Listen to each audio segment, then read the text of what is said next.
જ્યાં હું ચૂપચાપ કંપનીના ગેટ પર ઊભો હતો, ત્યાં અચાનક અંદરના રૂમમાં રાખેલો ઇન્ટરકોમ વાગ્યો. મેં મારા સાથીદારને ઇશારો કરીને મારી જગ્યા સંભાળવા કહ્યું અને હું પોતે અંદર ગયો. રિસીવર કાન પર મૂક્યું તો એક સ્ત્રીનો નરમ અવાજ સાંભળવા મળ્યો, તમારું નામ શું છે? હું એક ક્ષણ માટે આશ્ચર્યચકિત થઈ ગયો કે આ સ્ત્રી કોણ છે, પણ તરત જ બોલ્યો, જી મેડમ, ગાડી થોડીવારમાં તૈયાર થઈ જશે. બીજા ગાર્ડ સાથે હું પણ નીકળી જઈશ. બીજો કોઈ હુકમ? તેમણે કશું કહ્યા વગર ફોન મૂકી દીધો. હું વિચારમાં પડી ગયો કે આ સ્ત્રી કોણ હતી. મારા દિલની ધડકન તેજ થઈ ગઈ. આ કંપનીનો તો માત્ર એક જ માલિક હતો. તો પછી માલકીન ક્યાંથી આવી? કદાચ તેમની દીકરી હશે. મેં માથું ખંખેરીને આ વિચારને બાજુ પર મૂકી દીધો. મને ક્યાં ખબર હતી કે હું કોઈની નજરમાં આવી ચૂક્યો છું. બહાર નીકળ્યો તો ગાર્ડે સંદેશ આપ્યો કે ગાડી લોડ થઈ ચૂકી છે અને પાછળના દરવાજે ઊભી છે. બસ તમારી રાહ જોવાઈ રહી છે. મેં હામાં માથું હલાવ્યું અને બાકીના ગાર્ડ્સને બોલાવવા માટે ખબર મોકલી દીધી. થોડીવારમાં 2 ગાર્ડ ગેટ પર આવી ગયા. તેમની સાથે હાથ મિલાવીને હું અને મારો સાથીદાર તરત જ પાછળના દરવાજા તરફ આગળ વધ્યા જેથી ગાડી લઈને નીકળી શકીએ. જેવું હંમેશા થતું હતું. ગાડી સુધી પહોંચતા જ મને ઓફિસ બોલાવી લેવામાં આવ્યો. જે કંપનીમાં માલ પહોંચાડવાનો હતો, ત્યાં રોકડ પણ સાથે મોકલવી પડતી હતી. ઘણીવાર મારા હાથમાં લાખો રૂપિયા આવી જતા હતા. તે વખતે માણસની નિયત ડગી જ જાય છે. પણ હું હંમેશા મારા મન પર કાબૂ રાખતો હતો. આજે જો હું બેઈમાની કરું તો કાલે ઉપર હિસાબ કિતાબમાં મારી નેકીઓ પણ કાપી લેવામાં આવશે. તેના કરતાં સારું છે કે પોતા પર કંટ્રોલ રાખો. આજે પણ તેમણે લાખો રૂપિયા રોકડા મારા હવાલે કર્યા અને મેનેજરે ખભો દબાવતા કહ્યું, યાદ રાખજો, 1 રૂપિયો પણ આમતેમ ન થવો જોઈએ. અમે ઈચ્છતા હોત તો બેંક ટ્રાન્સફર કરી શકતા હતા. પણ ત્યાંના લોકો જીદ પકડીને બેઠા છે કે રોકડ મોકલો અને હું તારા સિવાય કોઈના પર ભરોસો કરી શકતો નથી. મેનેજરની વાતો સાંભળીને મેં માથું હલાવ્યું અને બહાર આવી ગયો. મારો સાથીદાર જે બહાર રાહ જોઈ રહ્યો હતો, તે તરત જ નજીક આવ્યો અને ઇશારાથી પૂછ્યું, કેટલા પૈસા?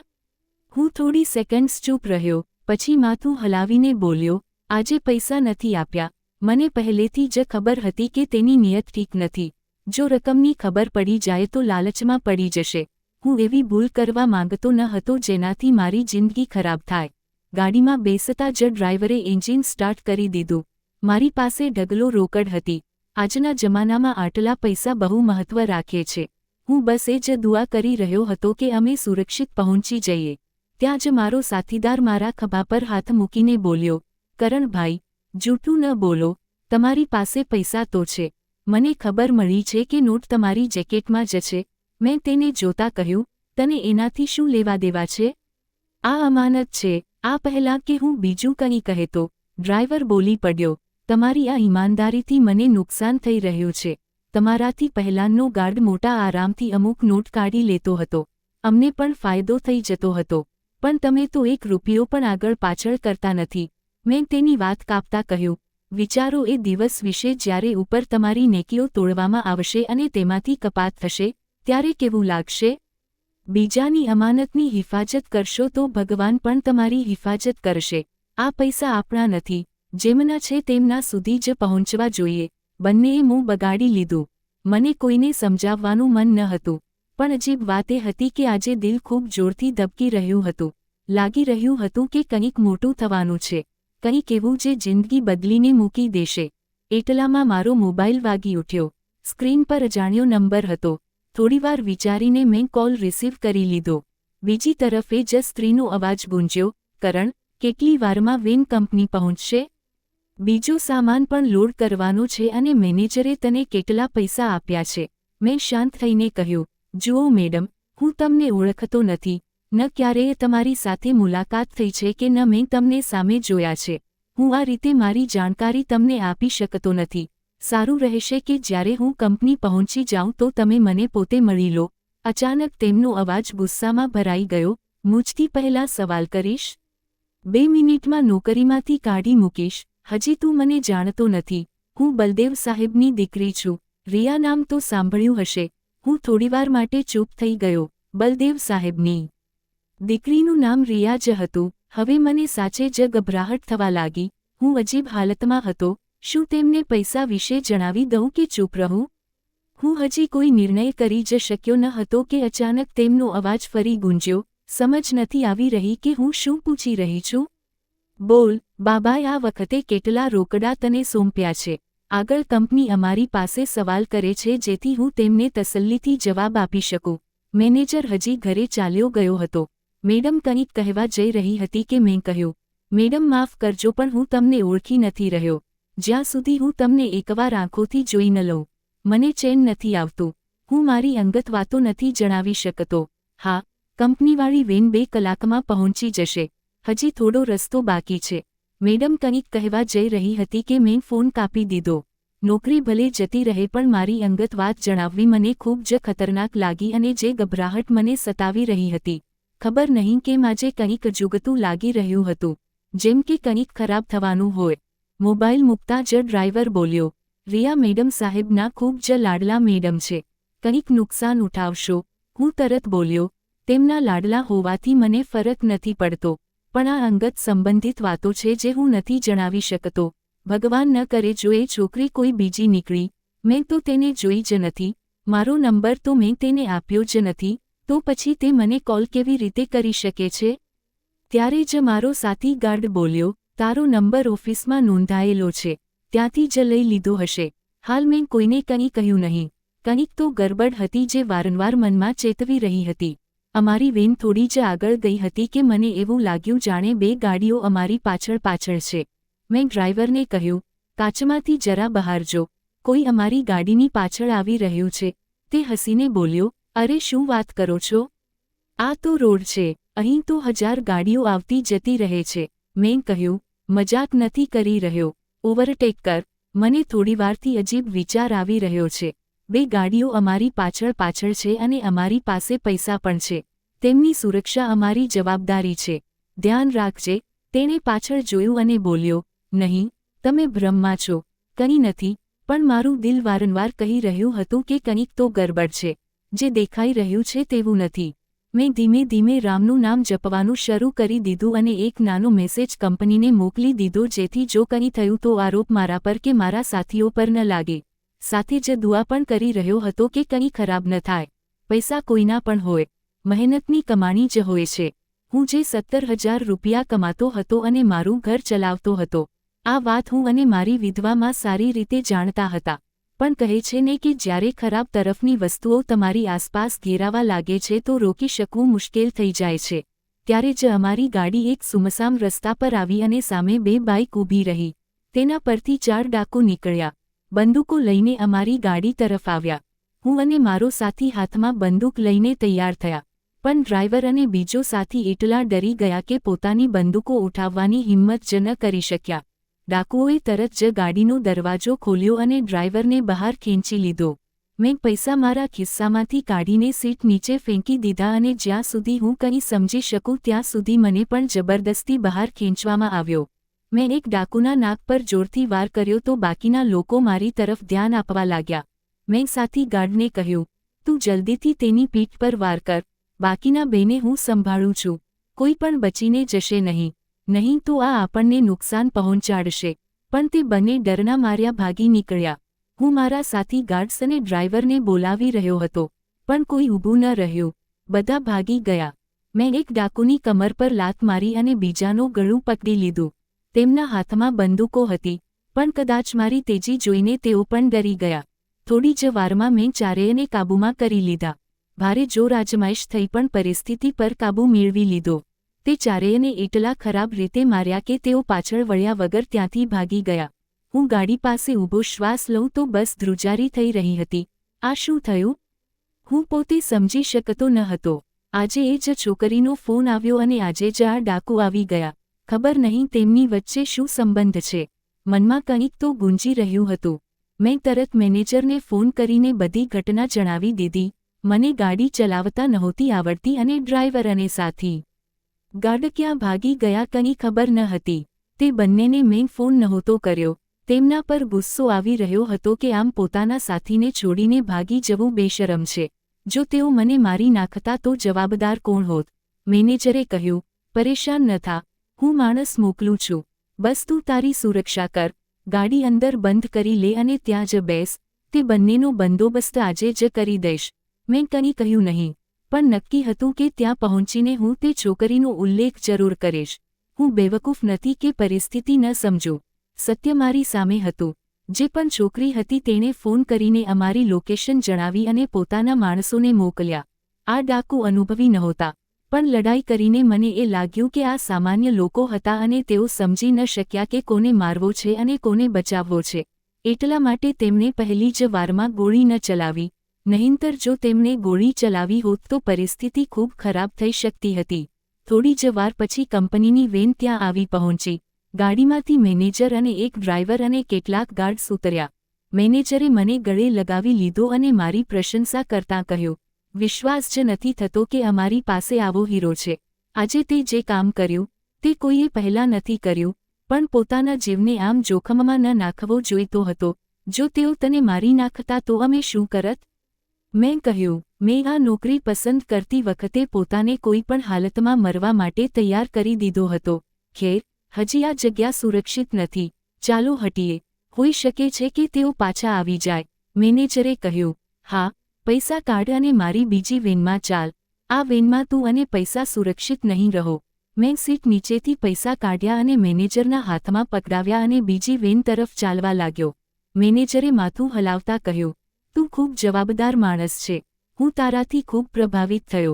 મેં મોટા સાહેબને તારી બહાદુરી જણાવી છે અને તે બંનેને નોકરીમાંથી કાઢી મૂક્યા છે.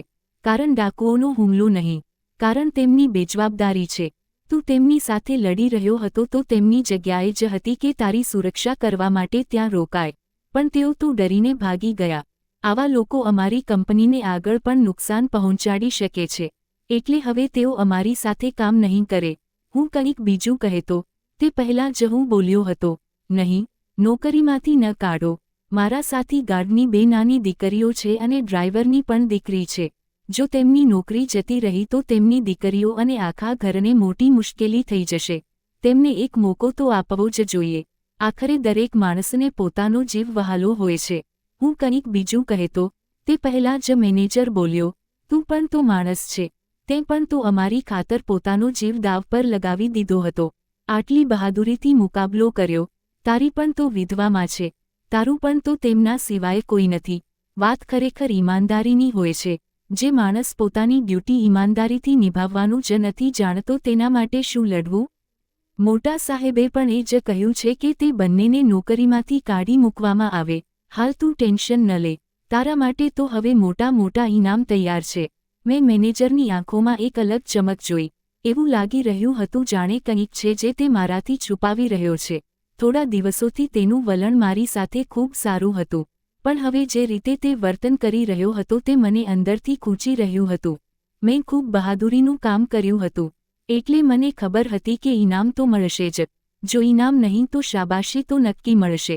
પણ જે રીતે મેનેજર વર્તન કરી રહ્યો હતો, મને સાફ લાગી રહ્યું હતું કે કંઈક તો ગરબડ છે. હાલ મેં વધારે ધ્યાન ન આપ્યું અને ચૂપચાપ ગાડીમાં બેસી ગયો. થોડું અંતર કાપીને અમે કંપની પહોંચી ગયા.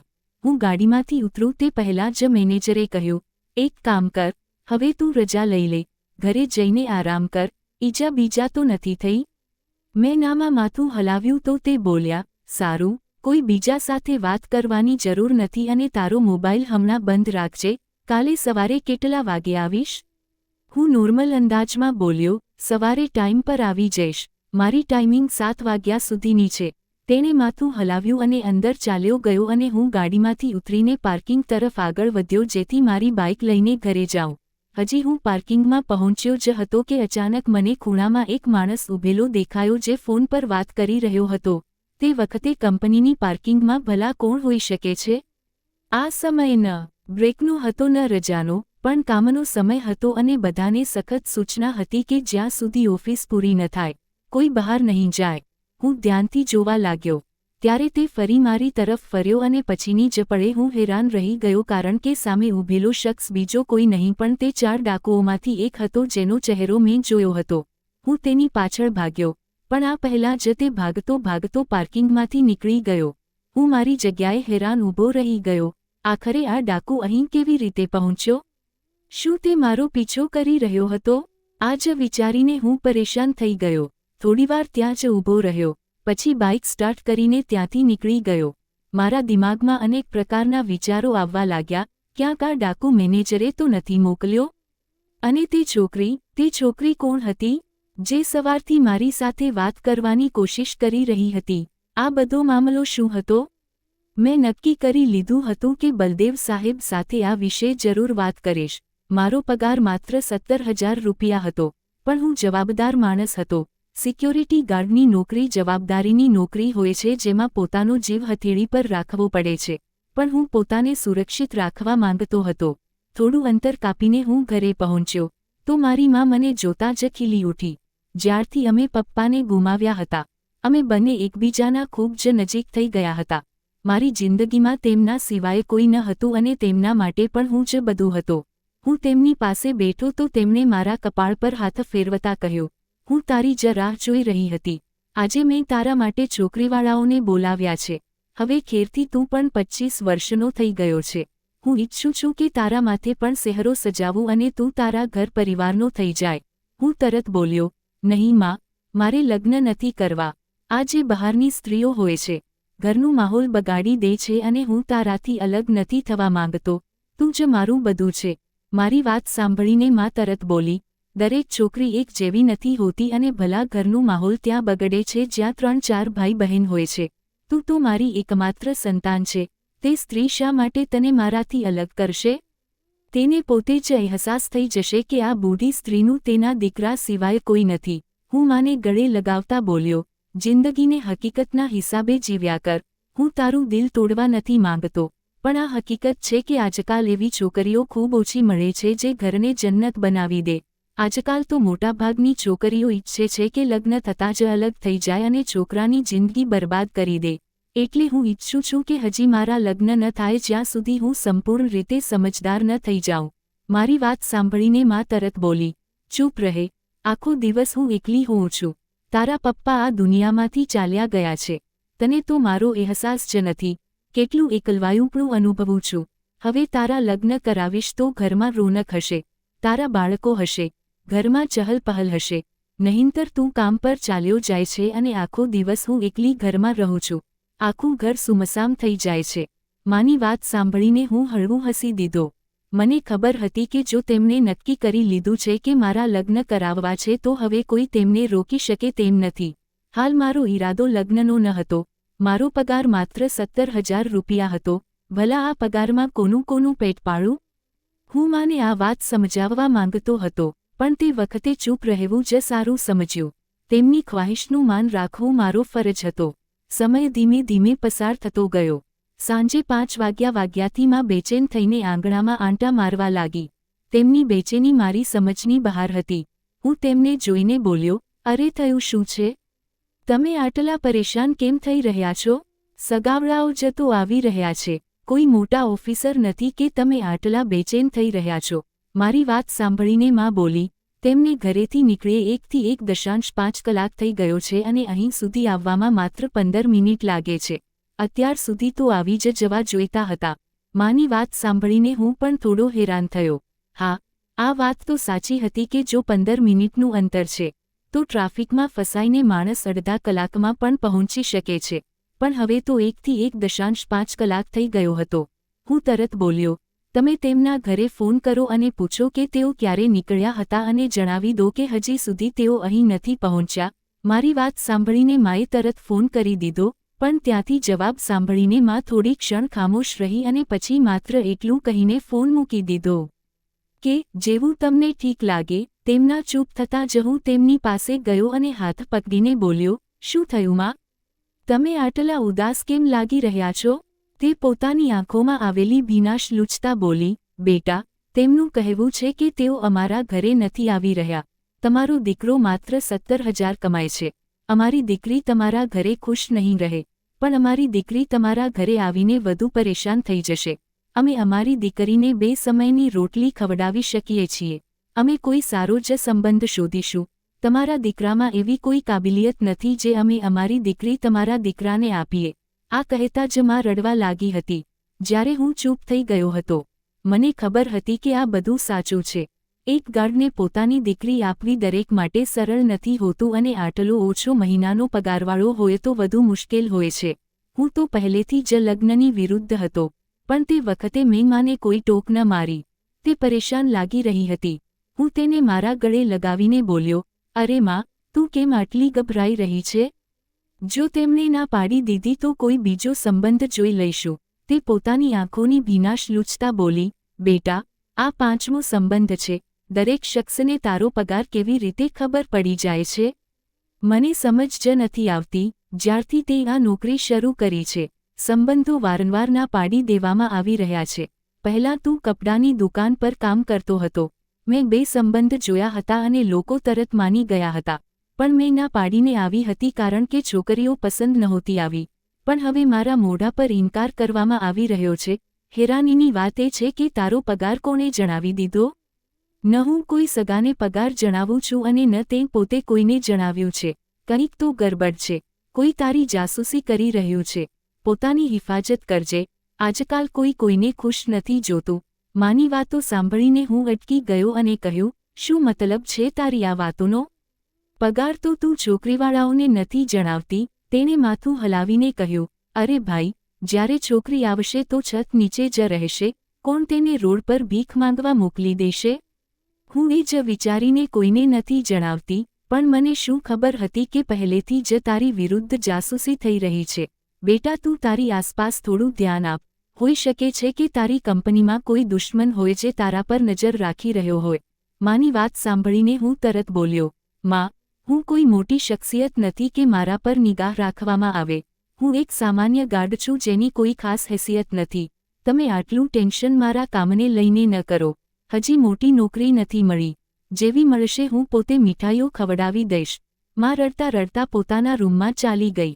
તેનું રડવું સાંભળીને દિલ બેસી જાય છે. જે માં હોય છે તેની અવલાદ તેના માટે સૌથી ઉપર રહે છે. જો કોઈએ તેની અવલાદની બુરાઈ કરી દીધી તો માં માટે સહન કરી લેવું ખૂબ મુશ્કેલ હોય છે. સમય ધીમે ધીમે પસાર થતો રહ્યો. આખો દિવસ હું માને મનાવવામાં જ લાગ્યો રહ્યો. ચેન તો હતું જ નહીં. રાતભર આ જ બધું વિચારતો રહ્યો. મેં માને ટેક્સ્ટ કરીને ટાળી દીધું હતું કે મારા જેવો માણસ કોના પર નજર રાખતો હશે, પણ હવે સાચે જ ટેન્શન થવા લાગી હતી કે મારી જાસૂસી કોણ કરી રહ્યું છે. જ્યારે સગાઓને માં પગાર નથી જણાવતી તો તેમના સુધી આ વાત કોણ પહોંચાડી રહ્યું છે? આ બધું વિચારતા વિચારતા રાત નીકળી ગઈ. બીજી દિવસે સવારે સૂરજ પૂરી તાકાતથી નીકળ્યો. સવારની પૂજા કરીને મેં ભગવાન પાસે મન ભરીને દુઆ માંગી, હે ભગવાન, મારી સુરક્ષા કર અને આ બધી પરેશાનીઓ બંધ થઈ જાય. સવારે 7 વાગે નાસ્તો કરીને હું ઘરેથી નીકળ્યો અને માને કંઈ ન જણાવ્યું કે ગઈકાલે શું થયું હતું. તે ખૂબ માસૂમ છે. મારી નાની સરખી પરેશાનીથી જ વધારે ઉદાસ થઈ જાય છે. દરેક માની જેમ તે હંમેશા મારી ફિકર કરે છે. જો તેને ખબર પડી જાય કે ગઈકાલે હું જીવના જોખમમાં હતો તો તે ક્યારેય મારી ગાર્ડવાળી નોકરીની પરવાનગી ન આપત અને હાલ હું નોકરી છોડવાની હાલતમાં ન હતો. જમાનો મુશ્કેલ છે. હું મારી બાઇક પર બેસીને સીધો કંપની તરફ ચાલ્યો ગયો અને જલ્દીથી પાર્કિંગમાં બાઇક ઊભી કરીને બહાર આવ્યો. ત્યારે મારી નજર એ જ ખૂણા પર ગઈ જ્યાં ગઈકાલે લૂંટારા જેવો ઊભો હતો. આજે ત્યાં ખાલી હતું. થોડીવાર હું ત્યાં જ ઊભો રહ્યો અને પછી માથું ખંખેરીને આગળ વધ્યો. અચાનક જમણી તરફ કોઈની હાજરીનો અહેસાસ થયો. જેવો મેં માથું ફેરવ્યું તો પછીની પળ હેરાન કરી દેનારી હતી. એ જ લૂંટારો ઊભો કોઈની સાથે વાત કરી રહ્યો હતો. મારું લોહી ઉકળી ઉઠ્યું અને હું તે જ તરફ દોડ્યો. મને કોઈ ડર ન હતો કે તેની પાસે હથિયાર છે કે નહીં. મને આવતો જોઈને તે ભાગ્યો, પણ હું ગાર્ડ છું. મારી રફતાર તેનાથી તેજ હતી. થોડી જ પળોમાં મેં તેને પકડી લીધો. તે કંઈ બોલે તે પહેલાં મેં તેના ચહેરા પર જોરદાર થપ્પડ મારીને કહ્યું, હવે સાચું સાચું જણાવ, તું કોણ છે? તારા દિમાગમાં શું ચાલી રહ્યું છે? કોણે મોકલ્યો છે? જો તું મારાથી કંઈ છુપાવશે તો હું સખ્તાઈ કરી દઈશ. તે પોતાને છોડાવવાની કોશિશ કરી રહ્યો હતો, પણ હું તેને રોકતો બોલ્યો કે હું હમણાં પોલીસને બોલાવીશ. તને મારા પર નજર રાખવાનો શું મતલબ છે? યા પછી હુમલો કરીશ કે કોઈએ તને મારી પાછળ મોકલ્યો છે? તે મારા સામે હાથ જોડીને બોલ્યો, ભાઈ, છોડી દો મને. મારો આ મામલાઓ સાથે કોઈ લેવાદેવા નથી. હું ડાકુ નથી. મને માત્ર તમને જોવા માટે મોકલવામાં આવ્યો છે. મેં કહ્યું, કોણે મોકલ્યો છે? સાચું જણાવ. છુપાવવાની કોઈ જરૂર નથી. હું કોઈ મોટો માણસ નથી જેના પર નજર રાખવામાં આવે. જણાવ કે હું પોલીસને બોલાવીશ. તેની આંખો મારી તરફ ઉઠી અને બોલ્યો, ઠીક છે, હું બધું સાચું જણાવી દઈશ. બસ તું વચન આપ કે આ વાત આપણા બંને વચ્ચે જ રહેશે. તમને નુકસાન પહોંચાડવાનો અમારો હેતુ નથી અને જો તમને કોઈ નુકસાન પહોંચાડશે તો અમે બધા ખરાબ થઈ જઈશું. તેની વાતો સાંભળીને મારા દિલમાં અજીબ ડર બેસી ગયો, જેમ કે કોઈએ ધીમે ધીમે ગળું પકડ્યું હોય. મેં કહ્યું, વચન આપું છું, હું કોઈને નહીં જણાવું અને તને પણ કોઈ નુકસાન નહીં થાય. મારે હમણાં સત્ય જાણવું છે અને સત્ય જાણવા માટે હું કોઈ પણ હદ સુધી જવા તૈયાર હતો. જેમ તેમ કરીને તેણે હકીકત પરથી પડદો ઉઠાવવાનું શરૂ કર્યું અને મારી આંખો ફેલાઈ ગઈ હતી. આખો રાજ જણાવીને તે ચૂપ થઈ ગયો. હું કંઈ બોલવાની હાલતમાં જ ન હતો કે તે પહેલાં જ મારો મોબાઈલ ફોન વાગવા લાગ્યો. મેં ફોન ઉઠાવ્યો તો સામે મારા મેનેજરનો કોલ હતો. ત્યારે તે માણસ મને જોતા બોલ્યો, હવે તારી જિંદગી બદલાઈ જશે. જે પણ મેં તને કહ્યું છે તેને સાચું માનજે, નહીં તો તું તારી સાથે ખૂબ ખરાબ કરીશ. આ કહીને તેણે મારો હાથ છોડાવ્યો અને ચાલ્યો ગયો. ખબર નહીં કેમ મને તેની વાતો સાચી નહોતી લાગી રહી. ભલા કોઈ આટલો પાગલ પણ હોય છે શું? તે પણ કોઈ માણસ માટે. હું જલ્દી તેના વિશે વિચારવા લાગ્યો. મોબાઈલ હવે વાગીને બંધ થઈ ગયો હતો. હું ફરી કંપની તરફ જવા જઈ રહ્યો હતો કે મારો ફોન ફરી વાગ્યો. આ વખતે નંબર અજાણ્યો હતો. મેં કોલ રિસીવ કરી તો બીજી તરફે જ સ્ત્રી હતી જેણે પોતાનું નામ રિયા જણાવ્યું હતું. હું હેલો કહું તે પહેલાં જ તે બોલી, જલ્દી કંપનીમાં આવ, તારા માટે એક તોહફા રાખવામાં આવ્યો છે. આ કહીને તેણે ફોન કાપી દીધો. હું હેરાન હતો, સવારના સવારે 7 વાગે કોણ કંપનીમાં આવે છે? હું સિક્યોરિટી ગાર્ડ હતો એટલે મારે તો સવારે વહેલા આવવું જ પડતું હતું, નહીંતર બધા લોકો તો સવારે 9 વાગ્યા સુધી જ આવતા હતા. જેવો હું કંપની તરફ વધ્યો તો બહાર કેટલાક લોકો ફૂલ લઈને ઊભા હતા. આ બધું શું થઈ રહ્યું હતું? હું સમજી જ નહોતો શકતો. જેવો અંદર ગયો તો મારા પર ફૂલોનો વરસાદ શરૂ થઈ ગયો. હું તેમને રોકવા માંગતો હતો કારણ કે જે વાતો ડાકુએ મને જણાવી હતી તે મારા દિમાગને ખરાબ કરી રહી હતી. મારું દિલ જોરથી ધબકી રહ્યું હતું. જેવો અંદર પહોંચ્યો તો મેઇન ગેટ પર બલદેવ સાહેબ અને તેમની સાથે તેમની દીકરી ઊભી હતી જે સ્મિત કરતા મને જોઈ રહી હતી. હું નજીક પહોંચ્યો તો બલદેવ સાહેબે મને ગળે લગાવી લીધો અને ખભો થપથપાવતા બોલ્યા, ખૂબ ખૂબ અભિનંદન, આજથી તું મારા. હજી તેમની વાત પૂરી થતી તે પહેલાં જ મેં તેમની તરફ જોતા કહ્યું, હું કોઈનો કંઈ પણ નથી સર. જે મારી સાથે થયું છે તે હું તમને જણાવવા માંગુ છું. બલદેવ સાહેબ બોલ્યા, છોડ આ બધી વાતો. જે થવાનું હતું તે થઈ ગયું. તારી હિંમતથી ખુશ થઈને મેં તને મારો. તે પોતાની વાત પૂરી કરે તે પહેલાં જ મેં તેમના બંને હાથ પકડી લીધા અને તેમની આંખોમાં જોતા બોલ્યો, સર, તમને ગેરમાર્ગે દોરવામાં આવી રહ્યા છે. હું જબરદસ્તી કોઈની જિંદગીમાં સામેલ નથી થઈ શકતો. મારા પણ કેટલાક અસૂલ છે. હા, હું ગરીબ છું. મારો પગાર માત્ર 17,000 રૂપિયા છે. પણ હું પણ માણસ છું. મને આ રીતે ફસાવીને કોઈ નથી મેળવી શકતું. પાછળ ઊભેલી છોકરી અચાનક આગળ વધી અને બોલી, આ બધી વાતોનો હેતુ શું છે? પપ્પાની વાત તો પૂરી સાંભળ. હું તેની તરફ જોતા બોલ્યો, શું સાંભળું? કેમ સાંભળું? આ જે નાટક તમે કર્યું છે, તમને લાગે છે કે તમે બહુ મોટા બની ગયા. તમને જરા પણ અહેસાસ છે કે જો ડરીને ડ્રાઈવર કે મારો સાથી મરી જાત યા પછી હું જ મરી જાત, તો પછી શું થાત? મારી માં જે વિધવા છે તેને તમે શું જવાબ આપતા? મારા સાથી ગાર્ડની દીકરીઓને શું જવાબ આપતા અને તે ડ્રાઈવરની દીકરીઓને તમે શું જવાબ આપતા યા પછી એ કહી દેતા કે મારી નાદાનીએ તારા બાપનો જીવ લઈ લીધો? છોકરી બોલી, જુઓ, બધું સુરક્ષિત હતું. કોઈ ડાકુ તમને નુકસાન ન પહોંચાડત. આ બધું પહેલેથી વિચાર્યું હતું. તે અચાનક જોશમાં એ વાતો કહી ગઈ જે હું ઈચ્છતો હતો કે તેના મોઢામાંથી નીકળે. ત્યાં એકદમ સન્નાટો છવાઈ ગયો. બલદેવ સાહેબ મને જોતા બોલ્યા, આ બધું શું છે? હું તરત બોલ્યો, સર, તમારી દીકરી દિમાગથી કમજોર છે. જે વસ્તુ વિચારી લે છે તેને કરવું પોતાનો ફરજ સમજે છે. તમને અંદાજ પણ છે કે તમારી દીકરી શું ઈચ્છતી હતી. હું વાત પૂરી કરું તે પહેલાં જ તેમણે મારો હાથ પકડ્યો અને બોલ્યા, હાલ મારા રૂમમાં ચાલ. અહીં બધાની સામે તમાશો ન બનાવ. મેં ચારે તરફ જોયું તો બધા વર્કર મારા સ્વાગતમાં ઊભા હતા. યકીનન આ બધું તે છોકરીની વજથી હતું. હું માની ગયો અને અમે ત્રણેય બલદેવ સાહેબની ઓફિસ તરફ આગળ વધ્યા. મારું દિલ તેજીથી ધબકી રહ્યું હતું. મેં નક્કી કરી લીધું હતું કે નોકરી જાય તો જાય, પણ હું મારી જિંદગી કોઈ પાગલપનની વજથી બરબાદ નહીં કરું. આજે જે છોકરી મને મેળવવા માટે આ બધું કરી શકે છે, આગળ જઈને તે કંઈ પણ કરી શકે છે.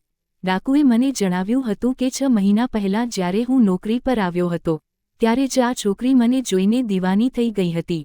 તેને મારાથી પ્રેમ થઈ ગયો.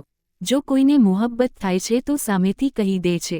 જો તે માણસ તને પસંદ હશે તો તું પોતે તેની તરફ ખેંચાઈ જઈશ, પણ કોઈને જબરદસ્તી તકલીફ આપવી આ માત્ર પાગલપન છે. આ છોકરીએ બીજી કંપની સાથે ડીલ કરી હતી.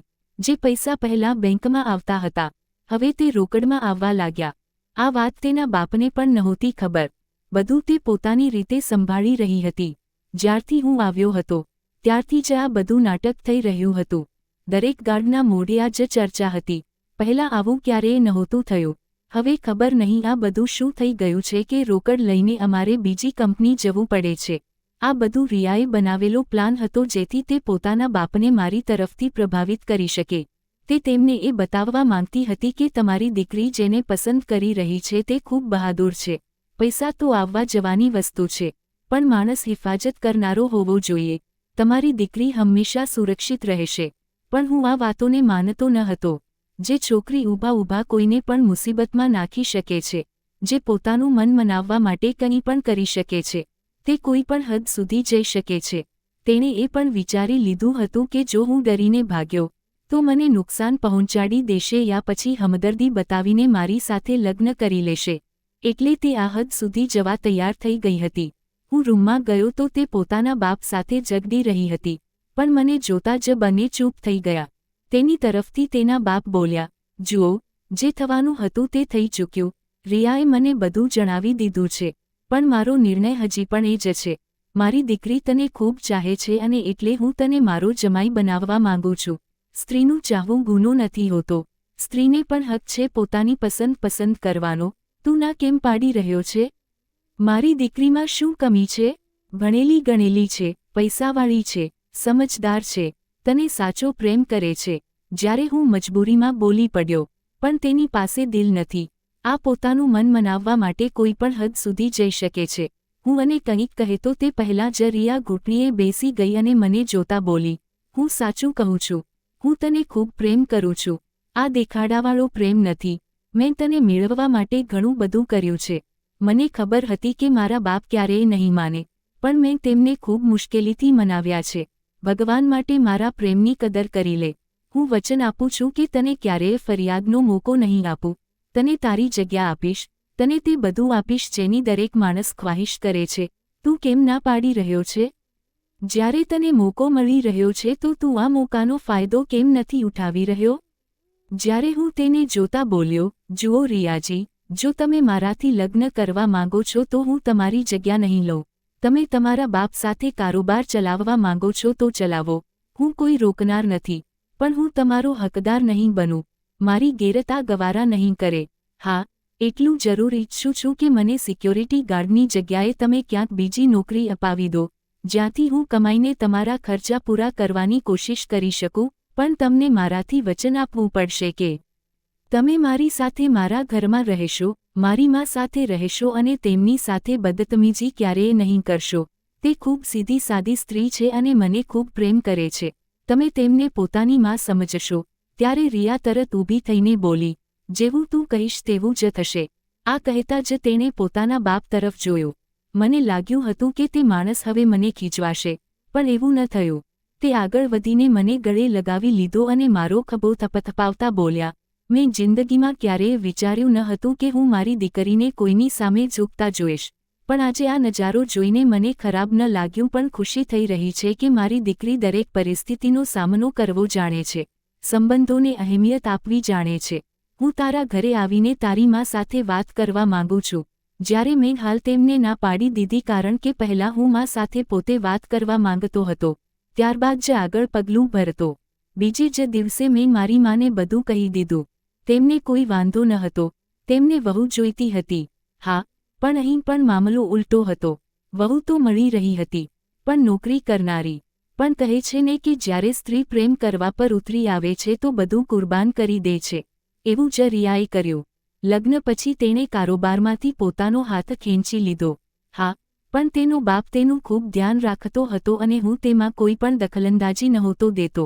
મને બીજી કંપનીમાં મેનેજરની નોકરી મળી ગઈ હતી. હું એટલો ભણેલો ગણેલો ન હતો પણ એટલું જાણતો હતો કે લોકોને સંભાળવા કેવી રીતે છે.